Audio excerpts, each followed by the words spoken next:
வாழ்க்கையில் நிம்மதியே இல்லை, மகிழ்ச்சியே இல்லை. நானும் எனக்கு விவரம் தெரிஞ்ச நாள்லேருந்து ஓடிக்கிட்டே இருக்கிறேன். ஆனால் எந்த விதமான ஒரு மகிழ்ச்சியும் இல்லை. பொருள் ஈட்டுறது என்னால் முடிஞ்ச பொருள் ஈட்டுறேன், எல்லாமே செஞ்சுக்கிட்டு இருக்கிறேன். ஒரு நிம்மதிங்கிறது இல்லை வாழ்க்கையில். இதுதான் எது வாழ்க்கைன்னு எனக்கு புரியலையே.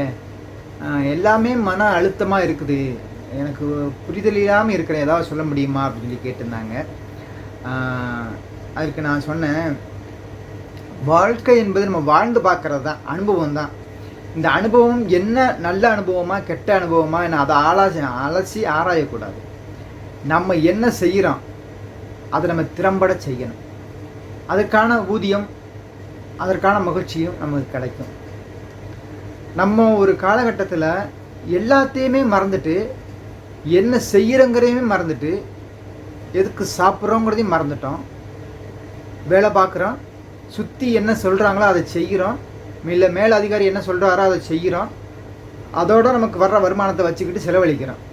டிவி, சோசியல் மீடியா, திரைப்படங்கள் இது என்ன சொல்லுதோ அவங்க எல்லாம் நமக்கு மறைமுகமாக எண்ணிலடங்காவற்றை நமக்கு உள்ள திணிச்சிக்கிட்டு இருக்கிறாங்க. விளம்பரத்தின் வாயிலாகவும் இன்னும் பல ஊடகங்கள் வாயிலாகவும் அனுதினமும் நமக்கு நிறைய திணிக்கப்படுகிறது.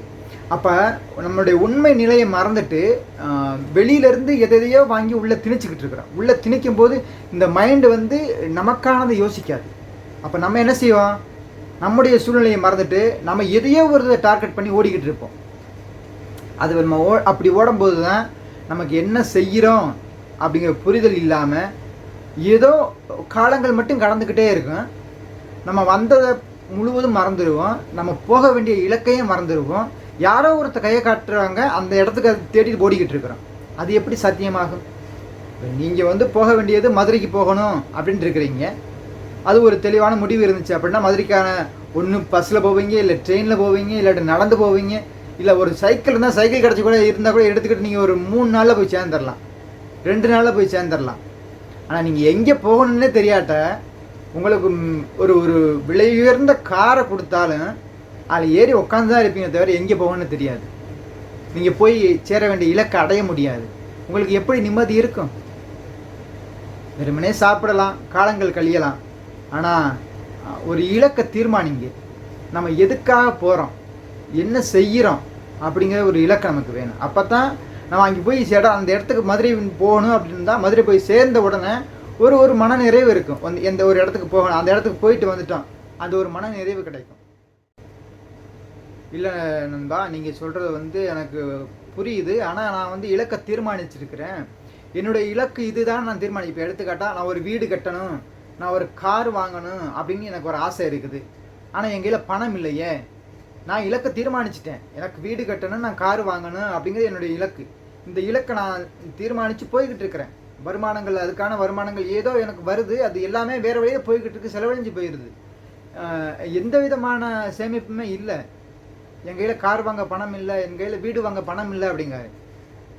அதை நான் அப்புறம் சொன்னேன், இல்லை இது இப்போ உள்ள காலகட்டத்தில் பெரும்பான்மையான இளைஞர்களும் மக்கள்களும் அதைத்தான் நினைக்கிறாங்க. எனக்கு இது வேணும் அப்படின்னு நினச்சிட்றாங்க. ஆனால் கேட்டால் என்கிட்ட காசு இல்லை, என்கிட்ட வேலை இல்லை அப்படிங்கிறாங்க. உண்மையாக நம்ம ஒன்று தெரிஞ்சுக்கணும், காசு இல்லையா, வேலை இல்லையா, வேலையும் இருக்குது, காசும் இருக்குது.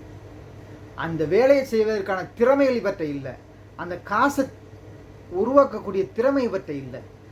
அதை அப்படியே மறைச்சிட்றாங்க. நம்மள்கிட்ட இருக்கிற திறமைக்கு தான் இங்கே சம்பளமே தவிர இங்கே நம்மகிட்ட இருக்கிற திறமைக்கு தான் காசு. அந்த திறமையை வளர்த்துக்கிட்டா காசு தானாக வரும். காசு வந்துச்சு அப்படின்னா காரு தானாக வரும். சரிங்களா?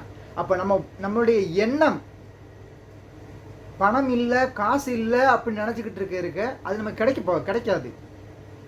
ஆனால் நம்ம என்ன நினைக்கணும், நமக்கு காசு வரணும், காசு சேமிக்கணும். எப்படி சேமிக்கிறது? காசை உருவாக்க என்ன செய்யணும்? காசை உருவாக்குறதுக்கு நம்முடைய திறமையை வளர்த்துக்கிறணும். நம்முடைய திறமையை வளர்த்துக்கிற பொழுது காசு தானாக வரும். சச்சின் டெண்டுல்கர் காசு தேடி ஓடினாரா? அவர் திறமையை வளர்த்துக்கிட்டாரா? திறமையை வளர்த்துக்கிட்டாரு. அவர் இந்தியாவிலேயே பெஸ்ட்டு அப்படிங்கும்போது அவருக்கு தானாக எல்லாமே கிடைக்கும். அது ஒரு எடுத்துக்காட்டுக்கு இளையராஜா ஐயா அவர்கள், ஏஆர் ரஹ்மான் அவர்கள், அவங்களுக்குரிய தனித்துவமான ஒரு பாதையில் அவங்களுடைய திறமையை வளர்த்து போகிறாங்க. இது இவங்களை ஒரு எடுத்துக்காட்டு சொல்லணும். நீங்கள் ஒரு ஊரில் இருந்தீங்க அப்படின்னா அந்த ஊரில் இருக்கிற ஒரு ஒரு ஒரு மனிதரை பாருங்கள், நல்லா பொருளீட்டக்கூடியவரை பாருங்கள், அவருக்குன்னு ஒரு திறமையை வச்சுருப்பார். ஊரில் ஒரு 500 பேர் இருக்காங்க வச்சுக்கோங்க, 500 பேர்லேருந்து அவர் ஒரு வித்தியாசமாக இருப்பார்.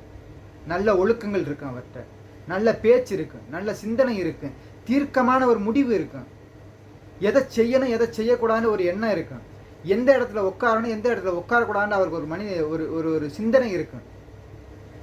நல்ல செயலை தேர்ந்தெடுத்து செய்வாங்க.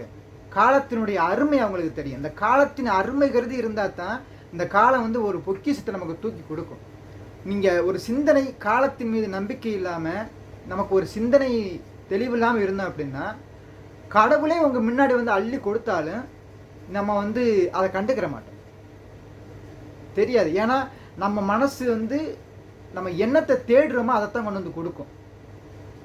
நீங்கள் தேடுங்க, உங்களுடைய திறமையை தேடுங்க, உங்களுடைய திறமையை உருவாக்குங்க. அது தானாக மகிழ்ச்சியை கொண்டு வந்து கொடுக்கும், பணத்தை கொண்டு வந்து கொடுக்கும், நீங்கள் விரும்புகின்ற அத்தனையும் கொண்டு வந்து கொடுக்கும். திறமை தான் இங்கே எல்லாம்.